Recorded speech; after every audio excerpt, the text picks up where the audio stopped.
আমি দেখেছি অসহায় মা যার ক্যান্সারের ট্রিটমেন্ট চলছে, তার ছেলে পুলিশের পা জড়িয়ে ধরেছে যে আমাকে 1 সপ্তাহ সময় দিন, আমার মায়ের ট্রিটমেন্ট চলছে। আমি দেখেছি, ফলে আমার কাছে এটা মজা। দিলীপ ঘোষ 53 লাখের গাড়ি চড়ে ঘুরবে, তার জন্য রাস্তা ফাঁকা করতে হবে, এই গরিব মানুষের পেটে লাথি মারতে হবে, এটা কোনো ন্যায় হতে পারে না। দিলীপ ঘোষ 53 লাখের গাড়ি, ওই তো বললো ওনার গাড়ি কিনে নেই, ওই তো বললো, আমি ফেসবুকে দেখেছি, উনি লিখেছেন। সকালবেলা যদি কেউ একজনের বাইক শখে চালায়, না না না না, চালাতেই পারে, স্কুটার আমারও আছে, সেটা কোনো কথা না। উনি গাড়িটা চালানোর পরে ফেসবুকে লিখলেন যে এই গাড়িটা যাতে ঠিকভাবে চলতে পারে, তার জন্য হকার উচ্ছেদ হচ্ছে, ওই জন্য আমি কথাটা বলেছি। মজা করে, আমি মজা করে বলিনি, আমি সিরিয়াসলি বলেছি। উনি মজা করতে পারেন, আমরা ব্যক্তিগতভাবে মনে করি না তৃণমূল কংগ্রেস কোনো ট্রেড ইউনিয়ন। অন্য ট্রেড ইউনিয়ন দখল করে সেই ট্রেড ইউনিয়ন অফিসারের গায়ে ঝান্ডা লাগিয়ে দেওয়াকে ট্রেড ইউনিয়ন বলে না। ট্রেড ইউনিয়ন করতে গেলে এই মানুষগুলোকে নিয়ে সংঘবদ্ধ হতে হয়, লড়াই করতে হয়, এদের একজন হতে হয়। নমস্কার, ইন্ডিয়া নিউজ 24 থেকে রয়েছে আমি শঙ্কু সাঁতরা এই মুহূর্তে। তবে এই মুহূর্তে দাঁড়িয়ে রয়েছে C2-র সঙ্গে, যারা এই কয়েকদিন ধরে জানেন যে বিভিন্ন হকারদের যারা যেখানে বসতো তাদেরকে সেখান থেকে তুলে দেওয়া হয়েছে। তারা কিন্তু এই মুহূর্তে সবাই এক জায়গায় হয়েছে। আমি এই মুহূর্তে গার্গীদির সঙ্গে রয়েছি। গার্গীদি তো এক নেতৃত্বের একজন।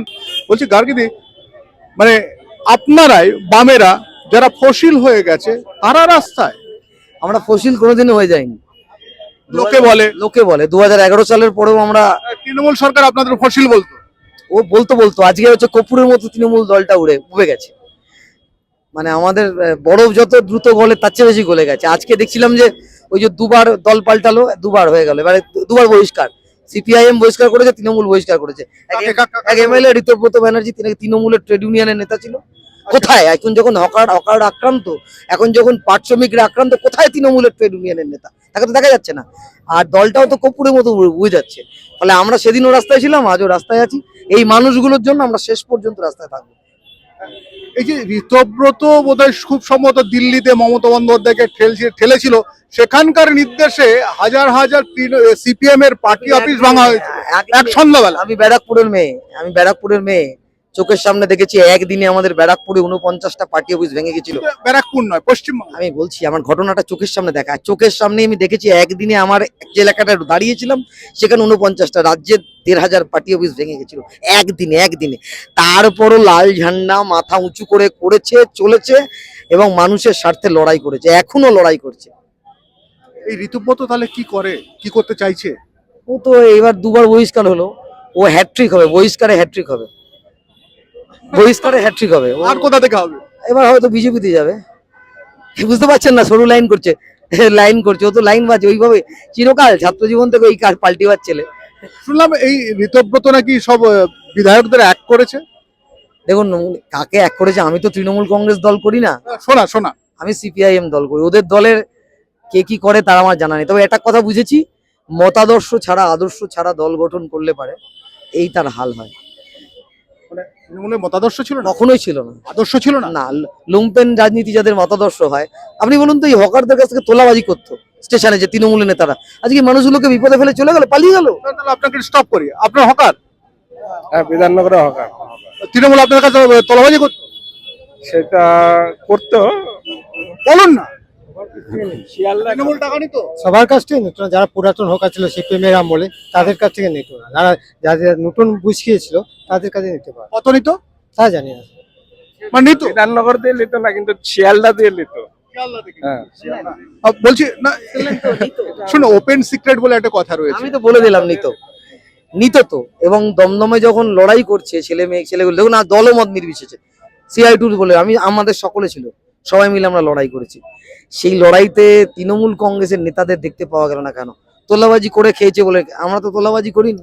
ওদের তো একটা এরকম হকার সংগঠন, শ্রমিক সংগঠন রয়েছে তো। সেই জন্যই তো বললাম, আমি তো প্রশ্ন ওটা, একটা দলের হকার সংগঠনের মাথা তখন ব্যস্ত রয়েছে দল ভাঙানোতে, তার নিজের দলকে কি করে ভাঙাবে? হকারদের কথা ভাবে নাকি? সে তো হকারদেরকে, চটকল শ্রমিকদের ব্যবহার করেছে রাজনীতিতে ওঠা সিঁড়ি হিসাবে, ভালোবেসেই মানুষগুলোর সঙ্গে থাকেনি, তার জন্য আগে পালিয়ে যাচ্ছে, পালিয়ে গিয়ে দল খুঁজছে কোন জায়গায় যাবে। আর এই মানুষগুলো রাস্তায় লড়েছে। আপনার কি রাস্তায় নেমে যায় জয়েন্টলি না শুধু C2? দেখুন, হকারের মুভমেন্টে আমরা CI2 সকলকে ডেকেছি, সবাইকে নিয়েই নেমেছি। CI2 হয়তো অগ্রভাগে আছে, সবাই আছে। আপনারা ঋতব্রতর সঙ্গে যোগাযোগ করেছিলেন? কিসের জন্য যোগাযোগ করবো? উনিও তো ওদের আমি মনে করি না, আমরা ব্যক্তিগতভাবে মনে করি না তৃণমূল কংগ্রেস কোনো ট্রেড ইউনিয়ন। অন্য ট্রেড ইউনিয়ন দখল করে সেই ট্রেড ইউনিয়ন অফিসারের গায়ে ঝান্ডা লাগিয়ে দেওয়াকে ট্রেড ইউনিয়ন বলে না। ট্রেড ইউনিয়ন করতে গেলে এই মানুষগুলোকে নিয়ে সংঘবদ্ধ হতে হয়, লড়াই করতে হয়, এদের একজন হতে হয়। আর আমার সরকার বদলেছে, আমি একটা ঝান্ডা বদলে দিলাম, অফিসের রং করে দিলাম, বাস কাল থেকে আমার ইউনিয়ন। তৃণমূলকে আমি ট্রেড ইউনিয়ন কোনোদিনও মনে করতাম না, আজকেও মনে করি না। আচ্ছা, একটা রাস্তার মধ্যে হঠাৎ করে হকাররা বসে পড়লো, অসংগঠিত ভাবে বসলো, রাস্তাটা আস্তে আস্তে আস্তে আস্তে ছোট হওয়া শুরু করলো, অটো দাঁড়ালো, ছোট হওয়া শুরু করলো। এই যে এই জায়গাটা যখন পরিষ্কার করলো, তখন আপনারা রাস্তায় নেমে পড়লেন। আপনারা চাইছেন কি? একদম না। একদিনে বসেছে নাকি এই মানুষগুলো? না, আস্তে আস্তে বসে। আস্তে সরকারের উচিত না?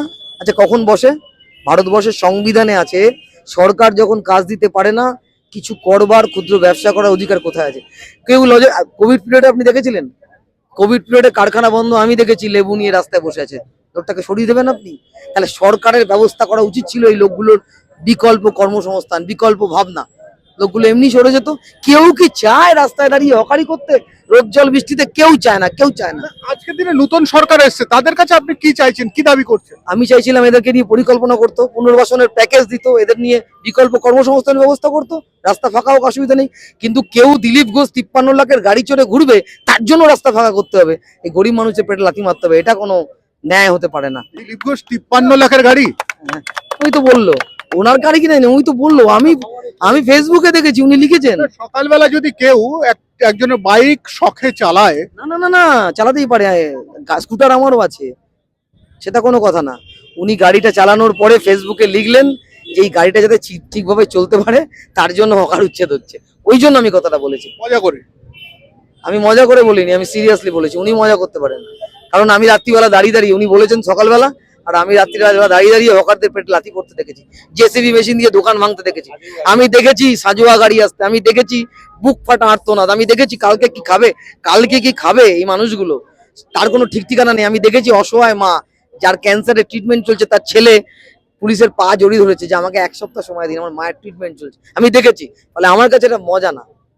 কি চাইছেন আলটিমেটলি, কি চাইছেন? সরকার যদি বসতে না দেয়, আপনাদের দাবি কি হবে? আমরা পুনর্বাসন চাইছি, পুনর্বাসন। ঠিক এই মুহূর্তে আমরা দেখছি যে বেরিয়ে পড়েছে সিটুর মিছিল। আর কি চাইছে সিটু সেটা তো আপনাদেরকে শোনালাম, আর শোনালাম আরেকটু রাজনৈতিক কথা, ঋতব্রত বন্দ্যোপাধ্যায়ের কথা। অর্থাৎ তৃণমূলের যারা সিটু সেল, তারা কিন্তু এই মুহূর্তে এখানে এসে পৌঁছাতে পারেনি, যোগাযোগ করেনি। আমি শঙ্কু রয়েছে আপনাদের সঙ্গে, ইন্ডিয়া নিউজ 24 দেখতে থাকুন।